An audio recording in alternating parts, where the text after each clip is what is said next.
Bom dia, iniciando a nossa gravação. Então, para a nossa próxima aula, fica então a proposta, né, de uma aula diferenciada, a gente vai falar de estudo das espécies em campo. Com isso, eu consigo inserir um monte de coisa, principalmente os temas que mais caem no Enem, que é os impactos, né, gente? Os impactos negativos que a gente falou um pouquinho ontem também. Tudo bem? Amores, eu tô sem a apostila. Não abriu aqui o positivo. Eu não sei se está tendo intercorrências, né? E o positivo ele não me abriu a apostila. É, a parte que a gente estava estudando ontem, né, sobre a flor, sobre as estruturas, né, o pistilo, é, os verticilos, né, da flor, receptáculo floral, pedúnculo. É, Samuel, isso aí, estava com problema. E hoje, quando eu fui abrir aqui, não abriu de jeito nenhum.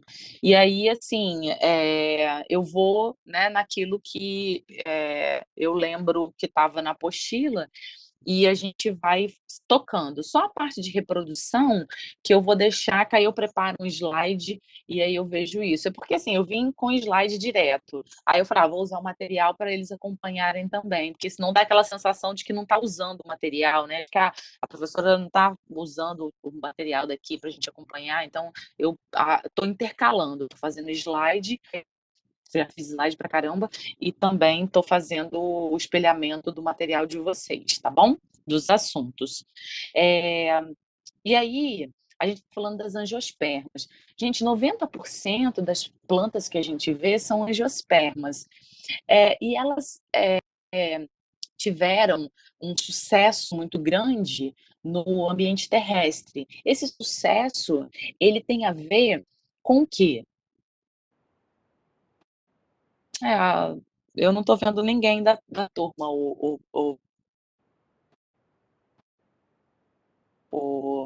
Bruna.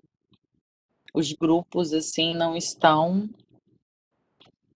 Tem ninguém do grupo para apresentar. Só faltou um grupo, né? O grupo da Yasmin, da Anne. Aí a Anne já falou que ela não assiste às aulas de quarta-feira. Ontem também não apresentou, então. É, a que se deve o sucesso das angiospermas no ambiente terrestre?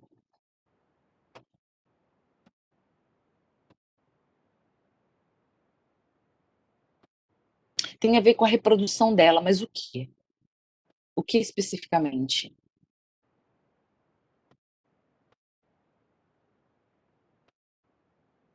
Elas têm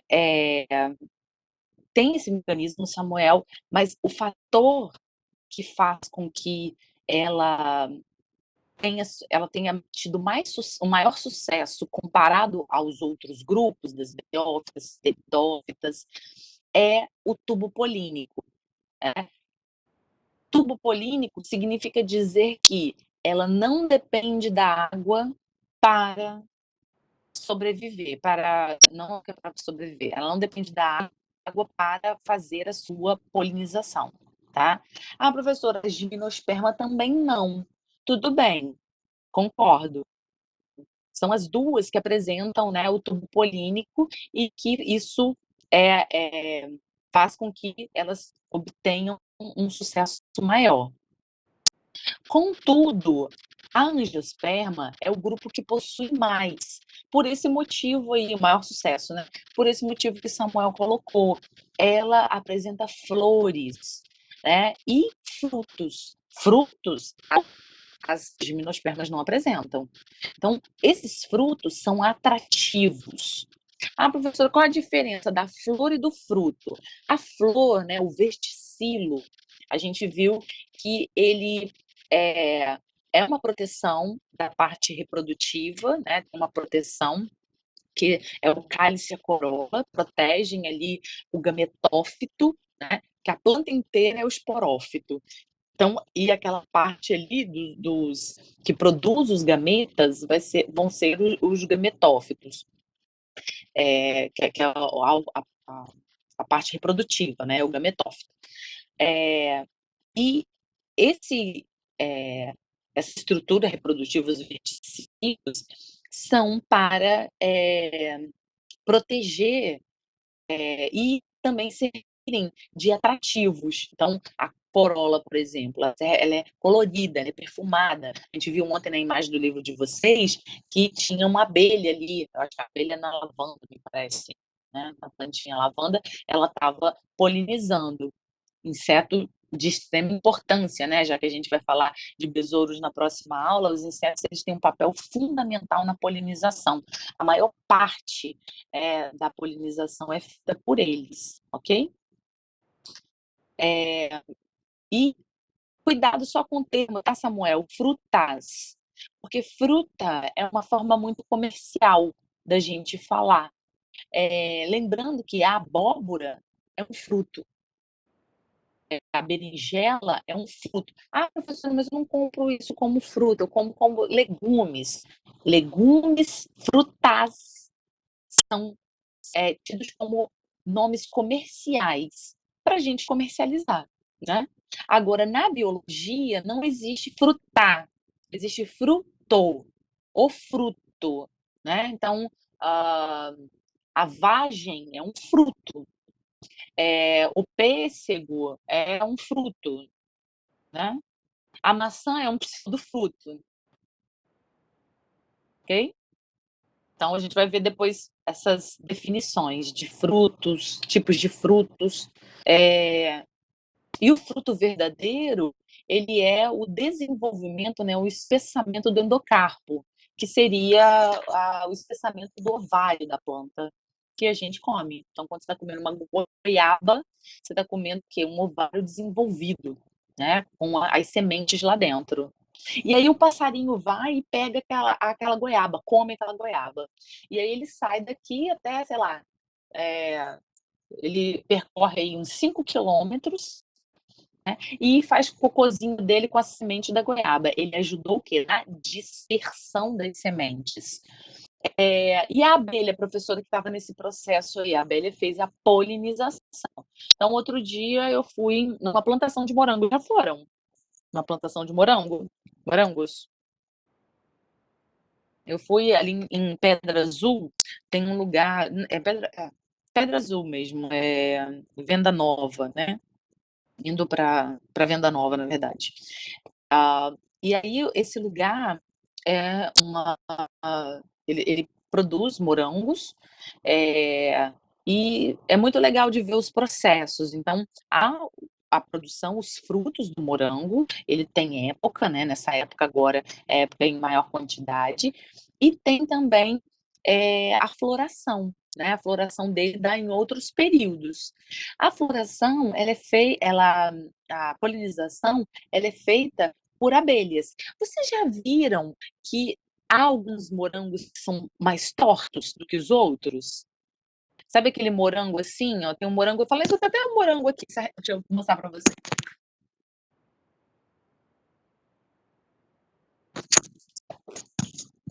Eu até embrulhei aqui, porque eu estou de dieta. Aí ontem eu ganhei um bolo de aniversário, e aí eu, né, falei assim, eu vou levar os morangos só. Aí levei o morango, ó. Então, por exemplo, esse morango aqui, ó. Você vê que a polinização tá sem câmera? Ah, mas a minha câmera tá ligada. Deixa eu voltar aqui. Parar. Iniciar.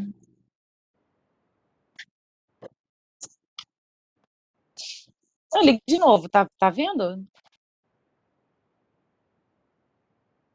Tá dando para ver agora?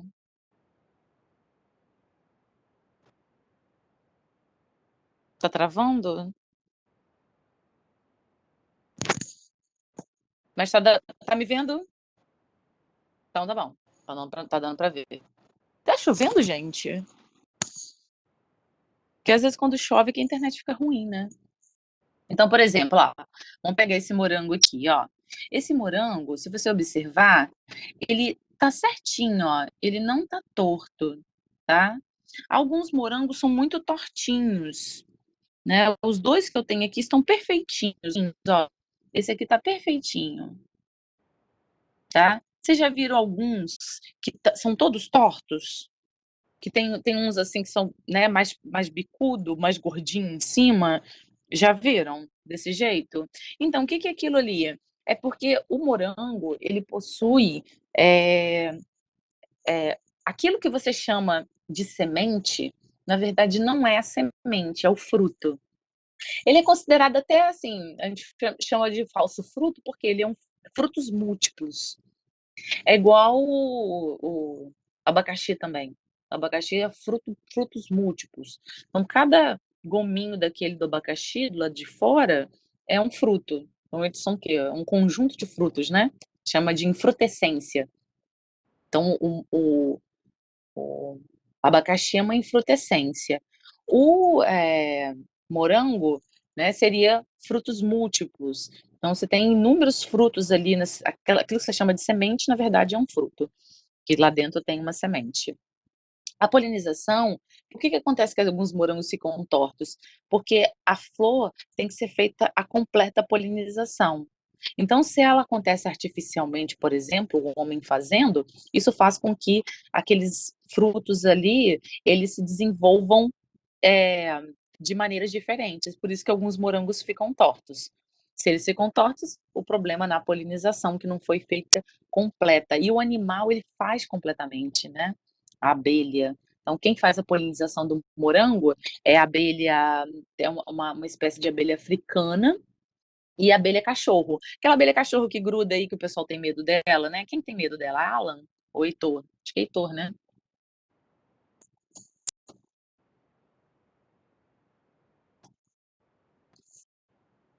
Heitor, isso. O Heitor que ficou com medo da abelha. Enfim, então esse tipo de polinização, ele é feito por insetos, né. E essa polinização, ela ajuda, no sucesso das angiospermas. Por quê? Ela tem atrativos, né, então ela tem atrativo. Flores que vão ter o quê? O néctar e o pólen, que, por exemplo, a abelha vai utilizar para quê? Para poder fazer o mel dela, né, e é uma troca, é uma permuta, né, é uma protocooperação, é um tipo de relação ecológica importante. Aí, se cair alguma questão na prova sobre, qual é a importância da protocooperação, né, qual a relação entre protocooperação entre abelhas e plantas, né, e ser humano. Qual a relação entre a protocooperação entre abelhas e plantas nos seres humanos, para os seres humanos. Lembrando que a relação é só entre os dois, né, não sei se eu empreguei aí a pergunta da forma correta. O que que você me responde? Estão me ouvindo?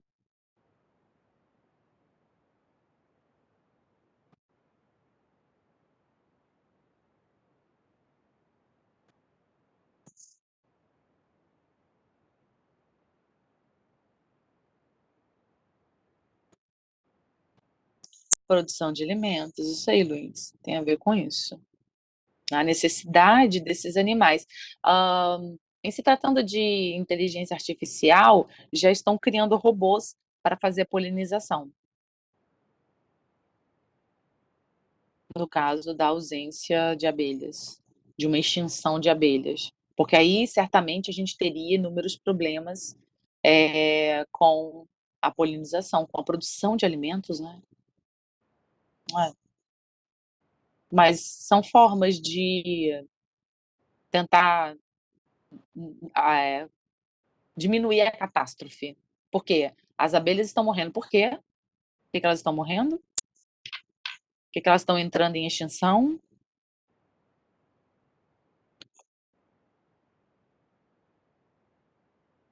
Especifica, por gentileza. Poluição, o quê? Especifica.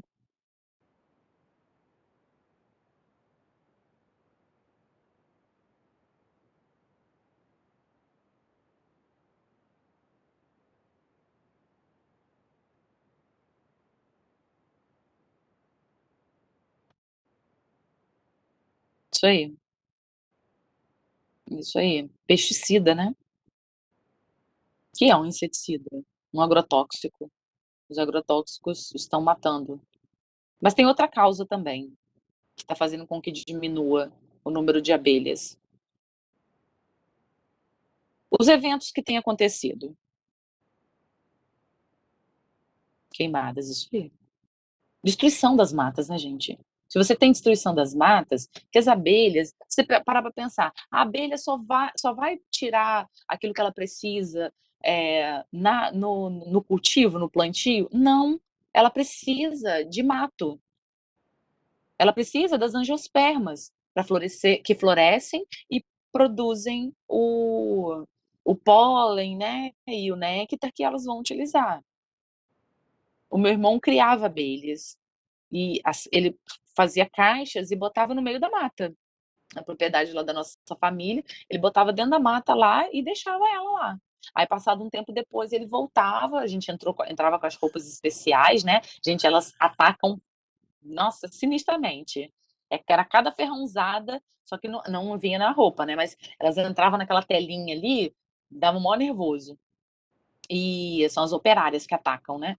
E nesse sentido, por que na mata? Porque é na mata que elas vão atrás das flores.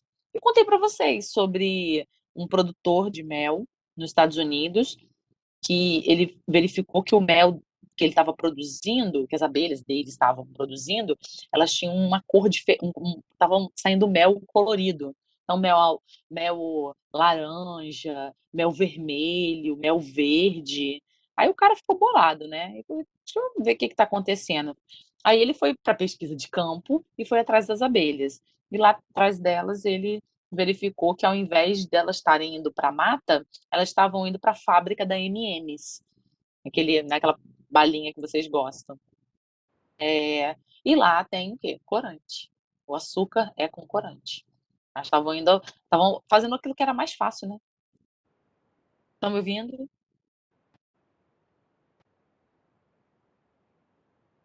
Caiu, gente. Ah, mel industrial não intencional. É tipo isso, mel de M&M. Beleza. Então, essa, esse tipo de polinização, onde há animais, há insetos fazendo, é a entomofilia, tá? Que é a polinização por meio dos insetos. Aí no seu material também está falando de anemofilia, que é feita pelo vento, e aí você tem que produzir uma quantidade maior de pólen. Então, quem faz isso? As gimnospermas, tá?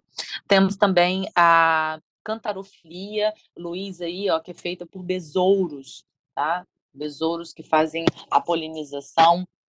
Tem a ornitofilia, que é feita por aves, tem a herpetofilia, que é por répteis e anfíbios, tem hidrofilia, que é por meio da água, quiropterofilia, que são os quirópteros, né, que é uma ordem, né, dos quirópteros, que é a ordem dos morcegos, né? Então, lembrando que à noite também tem plantas que fazem a polinização, a floração à noite. E por último aí tem a parte artificial, que é feita pelo homem, eu dei um exemplo aí dos os robôs, né, que estão tentando fazer esse papel. O humano consegue fazer isso? Sim, mas é muita coisa. Então, botando a inteligência artificial, por exemplo, a polinização feita por drones, né? Então, quem sabe é uma alternativa para diminuir o impacto que seria a ausência das abelhas em nosso meio, beleza? E aí a gente tem plantas que, às vezes, na mesma planta, ela vai ter a feminina, né, e vai ter a masculina. E aí como é que faz? Eles amadurecem em tempos diferentes, tá? Ou então, na mesma planta, a gente tem uma flor que é só feminina e uma flor que é só masculina, né? Ou a gente tem anteras, que são anteras não, filetes, né, que são em tamanhos diferentes, tá? Lembrando que essa produção aí de gametas na planta e floração, ela tem a ver com hormônios, né? Então, o hormônio também ele influencia nisso aí. Deixa eu